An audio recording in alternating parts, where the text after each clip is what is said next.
ಪ್ರಿಯ ವೀಕ್ಷಕರೇ, ಕನ್ನಡ ಕಥೆಗಳು with Ramya YouTube ಚಾನಲ್ಗೆ ನಿಮ್ಮೆಲ್ಲರಿಗೂ ತುಂಬು ಹೃದಯದ ಸ್ವಾಗತಗಳು. ನೀವು ಇದೇ ಮೊದಲ ಬಾರಿಗೆ ನನ್ನ ಚಾನಲ್ನ ನೋಡ್ತಾ ಇದ್ದರೆ ಪ್ಲೀಸ್ ಸಬ್ಸ್ಕ್ರೈಬ್ ಮಾಡ್ಕೊಳ್ಳಿ. ಹಾಗೆ ಪಕ್ಕದಲ್ಲಿ ಕಾಣ್ತಾ ಇರೋ ಬೆಲ್ ಐಕನ್ನ ಮರಿದೇ ಕ್ಲಿಕ್ ಮಾಡ್ಕೊಳ್ಳಿ. ಲೈಕ್ ಮಾಡಿ ಮತ್ತು ನಿಮ್ಮ ಫ್ರೆಂಡ್ಸ್ಗೆಲ್ಲ ಶೇರ್ ಮಾಡಿ. ಇವತ್ತು ನಾನು ಹೇಳೋಕೆ ಹೊರಟಿರೋ ಕತೆ ಒಂದೇ ಒಂದು ಪ್ರಶ್ನೆ. ಕತೆ ಹೆಸರು ಕೇಳಿದರೆ ತುಂಬ ವಿಚಿತ್ರ ಅನಿಸ್ಬೋದು, ಆದರೆ ಕತೆ ಕೇಳೋದಕ್ಕೆ ತುಂಬಾ ಅಂದರೆ ತುಂಬಾ ಚೆನ್ನಾಗಿದೆ. ಕತೆ ಹೇಳ್ತೀನಿ ಕೇಳಿ.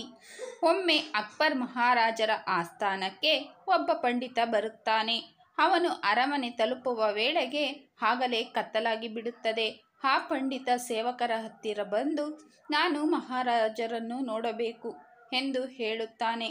ಕತ್ತಲಾಗಿದ್ದ ಕಾರಣ ಆ ಸೇವಕರು ಪಂಡಿತನನ್ನು ಒಳಗಡೆ ಬಿಡುವುದಕ್ಕೆ ಒಪ್ಪಿಕೊಳ್ಳುವುದಿಲ್ಲ. ಆಗ ಆ ಪಂಡಿತ, ನಾನು ಬೀರ್ಬಲ್ ನೋಡಬೇಕು ಎಂದು ಹೇಳುತ್ತಾನೆ. ಸೇವಕ ಎಷ್ಟು ಹೇಳಿದರೂ ಕೇಳುವುದಿಲ್ಲ. ಕೊನೆಗೆ ಸೇವಕರು ರಾಜನ ಹತ್ತಿರ ಬರುತ್ತಾರೆ. ಆಗ ಮಹಾರಾಜ ಮತ್ತು ಬೀರ್ಬಲ್ ಇಬ್ಬರೂ ಕೂಡ ಮಾತನಾಡುತ್ತಾ ಕುಳಿತಿರುತ್ತಾರೆ.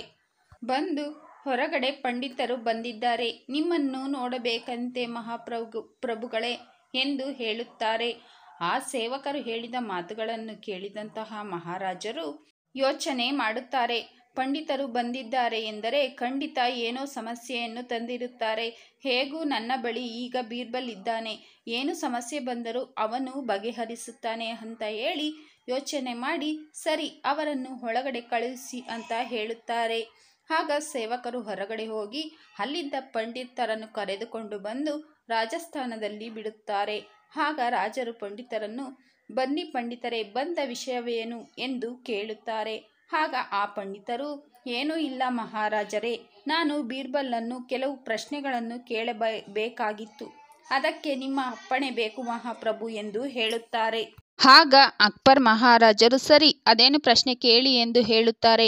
ಆಗ ಆ ಪಂಡಿತ ಅಲ್ಲೇ ಇದ್ದಂತಹ ಬೀರ್ಬಲ್ ಕಡೆ ನೋಡಿ, ನೀವು ತುಂಬ ಬುದ್ಧಿವಂತರು ಎಂದು ಕೇಳಿದ್ದೇನೆ, ನಿಮ್ಮ ಬಳಿ ಸಾವಿರಾರು ಪ್ರಶ್ನೆ ಕೇಳಲು ಅಥವಾ ಒಂದೇ ಒಂದು ಪ್ರಶ್ನೆ ಕೇಳಲು ಎಂದು ಹೇಳುತ್ತಾರೆ.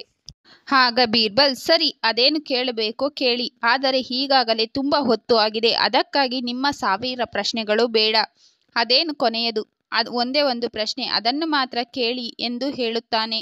ಆಗ ಅಲ್ಲಿಗೆ ಬಂದಂತಹ ಪಂಡಿತ, ಕೋಳಿ ಮೊದಲೋ ಅಥವಾ ಮೊಟ್ಟೆ ಮೊದಲೋ ಎಂದು ಕೇಳುತ್ತಾನೆ. ಅದನ್ನು ಯೋಚನೆ ಮಾಡಿದಂತಹ ಬೀರ್ಬಲ್ ತಟ್ಟನೆ ಕೋಳಿ ಮೊದಲು ಎಂದು ಹೇಳುತ್ತಾನೆ. ಆಗ ಆ ಪಂಡಿತರು, ಅದು ಹೇಗೆ ಸಾಧ್ಯವೆಂದು ಕೇಳುತ್ತಾರೆ. ಆಗ ಬೀರ್ಬಲ್, ನಾನು ಮೊದಲೇ ಹೇಳಲಿಲ್ಲವೇ ಪಂಡಿತರೇ, ನಾನು ಒಂದೇ ಪ್ರಶ್ನೆಗೆ ಮಾತ್ರ ಉತ್ತರ ಕೊಡುವುದು, ಇದು ನಿಮ್ಮ ಎರಡನೆಯ ಪ್ರಶ್ನೆ, ನಾನು ಏನು ಉತ್ತರ ಕೊಡಲಿ ಎಂದು ಬೀರ್ಬಲ್ ಹೇಳುತ್ತಾನೆ. ಬೀರ್ಬಲ್ನ ಮಾತುಗಳನ್ನು ಕೇಳಿದಂತಹ ಅಕ್ಬರ್ ಮಹಾರಾಜರಿಗೂ ಮತ್ತು ಪಂಡಿತರಿಗೂ ತುಂಬಾನೇ ಖುಷಿಯಾಗುತ್ತದೆ.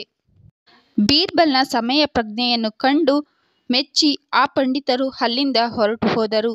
ಈ ಕತೆ ಇಲ್ಲಿಗೆ ಮುಗಿಯುತ್ತೆ. ಮುಂದೆ ಇನ್ನೂ ಒಂದು ಕತೆ ಹೇಳ್ತೀನಿ. ಬೀರ್ಬಲ್ನ ಮೂಲ ಹೆಸರು ಏನು, ನಿಮಗೇನಾದರೂ ಗೊತ್ತಿದೆಯಾ?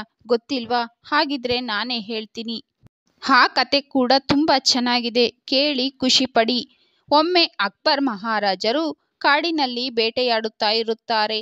ಆಗ ಅವರಿಗೆ ದಾರಿ ತಪ್ಪಿ ಅವರು ಕಾಡಿನಲ್ಲಿ ಸುತ್ತಾಡುತ್ತಾ ಇರುತ್ತಾರೆ. ಕೊನೆಗೆ ಅವರಿಗೆ ಕಾಡಿನಲ್ಲಿ ದಾರಿ ಕಾಣುವುದೇ ಇಲ್ಲ. ಕಾಡಿನಲ್ಲಿ ಎಷ್ಟು ಸುತ್ತಾಡಿದರೂ ಕೊನೆಗೆ ಕಾಡಿನ ದಾರಿ ಸಿಗುವುದಿಲ್ಲ. ಆಗ ಅವರಿಗೆ ಮಹೇಶ್ ದಾಸ್ ಅನ್ನೋ ವ್ಯಕ್ತಿ ಸಿಗುತ್ತಾನೆ. ಅವನು ಕಾಡಿನ ದಾರಿಯನ್ನು ಮಹಾರಾಜರಿಗೆ ತೋರಿಸುತ್ತಾನೆ. ಆಗ ಮಹಾರಾಜರು ಆ ಮಹೇಶ್ ದಾಸ್ನ ಕರೆದುಕೊಂಡು ಅರಮನೆಯನ್ನು ಸೇರುತ್ತಾರೆ. ಅವರ ಜೊತೆ ಅರಮನೆಗೆ ಬಂದ ಮಹೇಶ್ ದಾಸ್ನನ್ನು ನವರತ್ನಗಳೊಂದಿಗೆ ಸತ್ಕರಿಸಿ ಅವನನ್ನು ಬೀರ್ಬಲ್ ಎಂದು ನಾಮಕರಣ ಮಾಡುತ್ತಾರೆ. ಅಕ್ಬರ್ ಮಹಾರಾಜರು ಮತ್ತು ಬೀರ್ಬಲ್ ಕಥೆಗಳು ತುಂಬ ಸಮಸ್ಯೆಗಳಿಗೆ ಪರಿಹಾರವನ್ನು ಕೊಡುತ್ತಾ ಕತೆ ಕೇಳುವವರ ಮನಸ್ಸಿಗೆ ತುಂಬ ಹಿತವನ್ನು ಕೊಡುವ ಕಥೆಗಳಾಗಿವೆ. ನಿಮಗೂ ಕೂಡ ಈ ಕಥೆಗಳೆಲ್ಲ ಇಷ್ಟ ಇದೆ ಅನ್ಕೋತೀನಿ. ಫ್ರೆಂಡ್ಸ್, ಈ ವಿಡಿಯೋ ಇಷ್ಟ ಆಗಿದೆ ಅನ್ಕೋತೀನಿ. ಇದೇ ಥರ ಇನ್ನೂ ಹೆಚ್ಚು ವಿಡಿಯೋಗಳನ್ನು ನೀವು ನೋಡಬೇಕು ಅಂದರೆ ತಪ್ಪದೆ ನನ್ನ ಚಾನಲ್ನ ಸಬ್ಸ್ಕ್ರೈಬ್ ಮಾಡ್ಕೊಳ್ಳಿ. ವಿಡಿಯೋ ಇಷ್ಟ ಆಗಿದ್ರೆ ಲೈಕ್ ಮಾಡಿ ಮತ್ತು ನಿಮ್ಮ ಫ್ರೆಂಡ್ಸ್ಗೆಲ್ಲ ಶೇರ್ ಮಾಡಿ. Thanks for watching this video. ತಪ್ಪದೆ ನನ್ನ ಚಾನಲ್ನ ಸಬ್ಸ್ಕ್ರೈಬ್ ಮಾಡಿಕೊಂಡು ನಾನು ಹಾಕೋ ವಿಡಿಯೋ ನೋಟಿಫಿಕೇಷನ್ ಮೊದಲಿಗೆ ನಿಮಗೆ ಬರೋ ಥರ ಮಾಡ್ಕೊಳ್ಳಿ ಫ್ರೆಂಡ್ಸ್.